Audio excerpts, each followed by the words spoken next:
Hello everyone and welcome back to another and likely the last of this type, the 100 review. Today I'm going to be reviewing the final of the 100 Season 7 Episode 16, titled The Last War. I'll say a few things before I start. A lot of people are going to really like this ending. I personally did. The music and the ending scene reminded me almost exactly of the Falling Skies finale, which if you've seen that show, I've returned to that scene a dozen times and I can tell I'll return to this one a lot too. Of course, there will be people who don't enjoy this, or people who are still hung up on deaths. Would it have been cool to see Bellamy in that final scene? Absolutely. But not everybody could get a happily ever after, and for a minute there I would have assumed that Clark wouldn't have either. But let's get into this. Also, at the end of this, I'll talk about the entity, which is what I'll call it, because we don't get a name. So for anyone who doesn't know, 716 is the 100th episode of the 100, which is a pretty cool way to send it off. So let's actually start talking about the episode itself. Amori is rushed back to Sanctum, with Jackson and Raven getting her heart beating by itself again. Raven heads back to the bunker with backup and some very cool parallel shots between Cadigan, Raven and Clark, solidifying themselves as the three most important or the three key characters of this episode, with Octavia also being pretty handy, but she was in the shot with Clark, so I'll count her in there as well.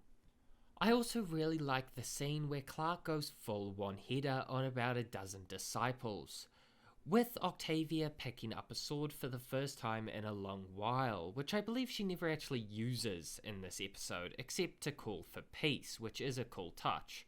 Also, one-hitter is mentioned multiple times through the episode, which makes a lot of sense with the return of Alicia Debnam Carey, who plays Lexa, and the idea of the episode, which is being judged for your mistakes or your sins.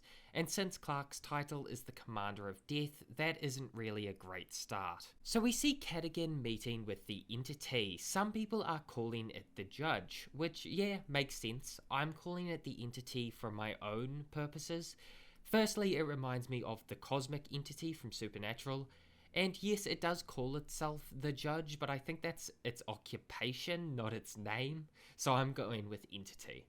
The entity for Cadigan takes the form of Callie, his daughter, but it takes the form of the subject's greatest teacher, greatest failure, or greatest love. So in that case, all three. And Jordan was very correct saying it was a test and not a war. We also learn a bit about what happened to Becca, not a direct flashback or anything, but a description of it. So Becca went in and was smart enough to refuse the test, and realised very quickly that we as a species at the time were not ready to take the test, which, I mean, yeah, our planet had just been decimated by nukes, so fair enough. Whether or not Cadigan was now ready is up for discussion. I would be interested to see what form the entity took to speak to Becca. I personally actually think it would have been Ellie. Why is that? Well, Ellie, in theory, could have been all three. The greatest fail, the greatest teacher, and the greatest love. Also, the Bardoans failed the test, obviously. That's why they're crystal. But the Bardoans didn't create the stones. I know there's been a bit of confusion around that. They didn't create them, they were just the last species to be in possession of one of them. We also don't know how many there are. We've seen so many on the show, but whether they're more spread throughout the rest of the universe, which is quite likely. So the first question the entity asks Cadigan is, very few species are gifted with love, and yet you spent your time trying to erase it in pursuit of this moment. Why? Followed by the arrival of one-hitter and bang bang bang bang bang and so on. Clark remains in the stone after killing Cadigan, and guess who she chose? Yup, fan service. It is Lexa, of course. It is cool to see the actress return to the show once again. It was also a very good way to make Lexa fans very happy. Also, we get our Jope scene. Season 7 is now officially complete and we can stop watching this. Thank you very much for watching. If you enjoyed, make sure to like and subscribe for more, and I'm just kidding. Raven returns to Earth with Nikki. Gotta love the set phases to stun reference. Nikki get Echo and Nyla out, and Jordan uses an EMP to get one crew in front of the Disciple army without getting absolutely obliterated. I also liked them entering Bardo with the shields. It kind of reminds me of a really small-scale Portal scene from Endgame. I also really liked the dialogue between Clark and the Entity, with Clark proving some pretty decent points and mentioning something I talked about at the end of my last review, saying that Cadigan had done so much just to get to the test, that maybe the test itself is the problem. It does kind of suck this idea isn't explored further. Of course, there isn't a lot of time to do it, but I do think Clark's right, and all the awful stuff that was done would have never happened if the test didn't exist. We see Amori die, which is quite a heartbreaking scene. Richard Harmon did an incredible job with Murphy this season. That character has gone through so many changes at this point. Murphy's immediate reaction, though, is to put Amori's mind drive in his own head, which of course Amori isn't very happy with. Then they get a few hours with Murphy being happy to die with her as opposed to living without her. But that won't matter in an hour or so don't worry about it. Long story short, Clark returns after failing the test because she questioned the morals of the test. And, the morals of herself. And the stone goes red. And yes, I called it, the Ark does return in this season, although it is in a vision, not the point. Raven's special place is the Ark, which makes sense, it's where she grew up, and the person is Abby. So Paige Turco returns and shows Raven the two groups about to fight, proving the point that they won't change. Levitt tries to stop them, but Shadeheader isn't having that, and there is no way that Octavia and Echo isn't killed when they run in to pull Levitt out. There were so many bullets, they both died in that scene, okay? They just did. Shadeheader tries to rally one crew behind him, and I absolutely love Indra's reaction. She really isn't even phased. She just grabs a mining drill and boom, no more Shadeheader, which is fantastic. I really liked that death. There were so many more opportunities for it to come sooner though, but I did really like that. Also, especially in the earlier season, J.R. Bourne did an incredible job with the dialogue for the character of Shadeheader. J.R. Bourne is criminally underrated as an actor, and specifically playing an absolute psychopath, apparently. Octavia runs back into the middle of the shootout, making a very nice speech, getting Indra and one crew to surrender, and in turn getting through to the Disciples, and they stand down, with everyone beginning to transcend because they've proved they're worthy of transcendence.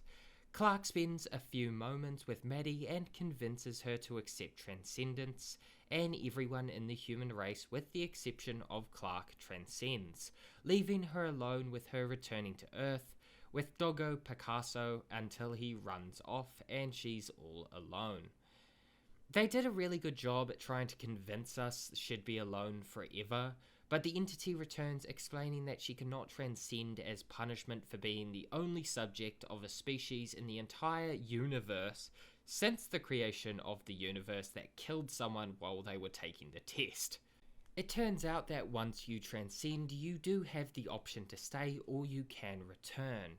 You aren't allowed to return when you get old or have any children, but most of the main group returns, with the exception of Maddie because she knows that isn't what Clark would have wanted. Which works. I think some people won't like that, but I'll give it to them, screw it. There is also a really cool shot at the end of the episode which shows Clark drawing the moon back on the Ark, which is the first scene we ever saw of the show, and it fades into the last scene we'll ever see of the show, which is really cool. From here on in, I'm going to end the review and talk about some other stuff, including what we know about the Judge, or as I've called it, the Entity, what we know about the possible prequel to the 100, and that's about it. So if you aren't interested in any of that, thank you very much for watching. It has been a wild journey and it has come to an end. You gone place now, done. Alright, let's talk about the Entity or the Judge. We know next to nothing about it, except for it judges species and decides whether they can evolve to the next stage of being. So no, everything that happened on Nakara was with Bellamy totally happened, so he didn't die because of a lie. The vision was a mystery though. It may have been like the vision Jordan had. Who knows exactly how it works or why he had it, though that really isn't explained. But we know nothing about the judge, and if you're like me, that is very annoying. So best guess they made the stones. Based on what they said to Clark, they may be about as old as the universe, so pretty much a god even though they don't call themselves one. But I mean, come on, a judge that decides whether you are worthy of going to a mystical place where there is no pain, and it's also sunshine, roses, and rainbows, kind of sounds like heaven to me. So screw it, Occam's razor, it's God.